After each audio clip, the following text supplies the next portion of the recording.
se déplacent sur la pelouse des Montpelliéraines qui sont 8e, des Lyonnaises qui ont tout gagné cette saison pour le moment. C'est impressionnant. Impressionnant, effectivement, ouais, elles ont tout gagné. Après, c'est à l'image du club. Depuis des années, elles sont en tête de l'affiche. Et là, c'est vrai, cette année, c'est vraiment une année exceptionnelle parce qu'elles démarrent avec que des victoires, que ce soit dans toutes les compétitions. C'est le coup d'envoi de cette 7e journée d'Arkema Premier League qui a été donnée par les joueuses de Jonathan Giraldez. Svava qui va frapper ce nouveau corner bien fait en retrait sur Ips, la frappe d'Ips et le but magnifique, l'ouverture du score pour les Lyonnaises sur cette combinaison parfaite, ce corner magnifiquement frappé par Svava, la latérale gauche qui est allée du côté droit pour frapper ce corner en retrait. Personne n'a vu arriver Ips qui était en numéro 6 et elle a frappé directement une frappe sèche, magnifique. On la renvoie, Ouda. Bon, c'est un coup franc qui a été travaillé puisqu'on l'a vu à la main et magnifique au sol. Petit filet, ras du poteau. Et Justine Leron qui est masquée forcément. Ouais, bien sûr. Là, elle est très masquée, elle ne lui peut rien, la gardienne. Et le premier but de cette partie. Vicky Béchaud dans la surface de réparation, on va se mettre sur son pied droit. La passe en retrait, c'est bien fait pour Johannes et la balle qui revient. Oh, quel arrêt, quelle envolée de Justine Leron sur cette frappe sèche de Ben Yaya qu'on revoit tout de suite. Ouda, elle est magnifique. Ouais. L'action est magnifique, tout est magnifique. Oh, cette frappe de Ben Yaya et l'arrêt aussi de Justine Leron. Elle s'est penchée vers l'avant, elle est tout droit dans la lucarne. Et il faut une grande gardienne pour sortir ce genre de frappe. Et attention encore une fois, Chawinga, Ben Yaya sur le côté gauche pour Brandt. C'est bien joué, la frappe de Svava. Et ça va vite.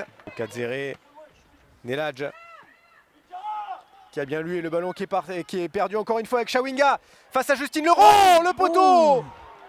Le poteau sur cette frappe de l'extérieur du gauche de Chawinga qui a été dévié sur le poteau par Justine Leron. Elle a l'air de se tenir l'adducteur, on va suivre ça de près. Alors que les Lyonnaises repartent à l'attaque avec Chawinga, ça va vite.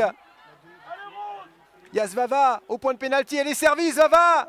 Et elle loupe complètement, mais c'est Ben Yaya qui récupère pour doubler la mise.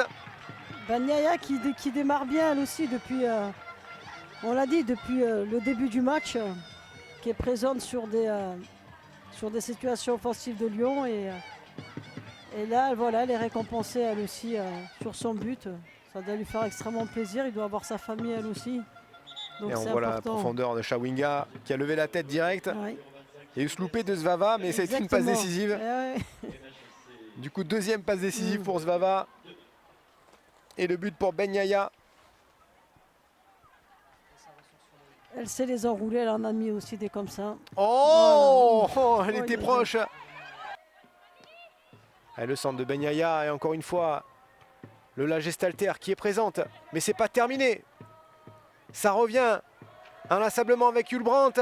Le centre et le but, le troisième. Le troisième but des Lyonnaises. Il semble que c'est Neladj, la défenseur centrale, qui l'a inscrit. On va essayer de décrypter tout ça parce qu'il y avait deux Lyonnaises.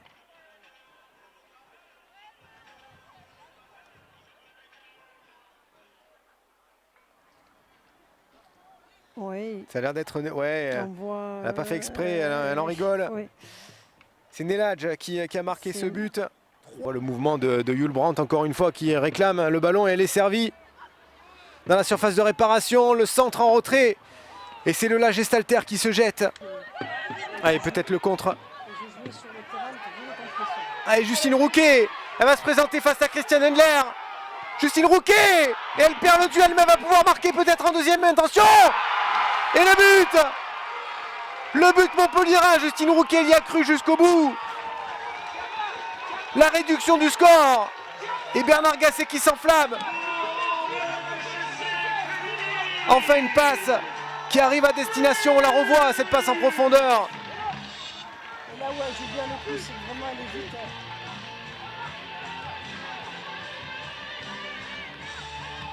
Elle arrive à faire ce petit dribble et le petit pont en prime sur Alice Sombat.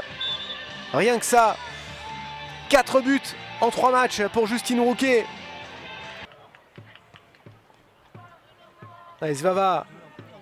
Le centre du gauche. La tête de Chawinga. Avec ce contrôle bien fait de la part du Nina Nguele. Elle a du champ en profondeur pour Rouquet. Oh, Rouquet! Oh, c'est bien joué. Sonia Houchen en profondeur pour Justine Rouquet. Oh, aïe, aïe, aïe, aïe, aïe. Il y avait elle aurait dû rentrer, oui, il y avait mieux à faire. Il y avait rentré dans la surface et frappé. Voilà Duchamp, elle va écarter. Sur le côté droit, Diani. Dans la surface de réparation, le retrait pour Ben Yaya, c'est juste au-dessus des cages de Justine Leron. En profondeur peut-être pour Vicky Béchot. Elle est infatigable, Vicky Béchot, elle multiplie les... Oh, le poteau! Le poteau de Vicky Béchot. Et se ferme une touche de balle. Diani dans la profondeur. Le centre de Diani, la tête d'Egerberg. Et le but! Le but de Lyon.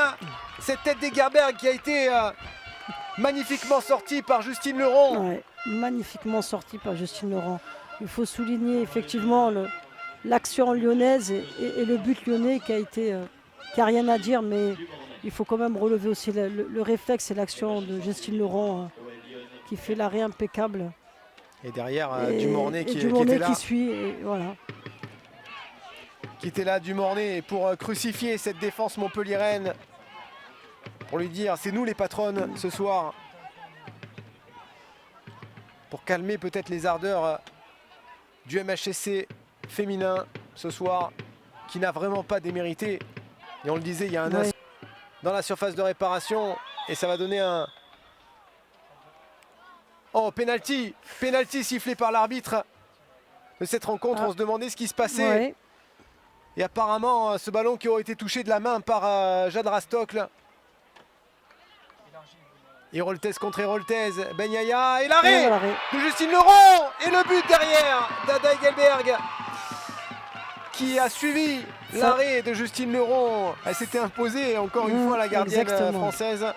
Et ça, c'est frustrant pour une gardienne quand tu t'arrêtes et que ça ne suit pas derrière. C'est assez frustrant et je peux comprendre.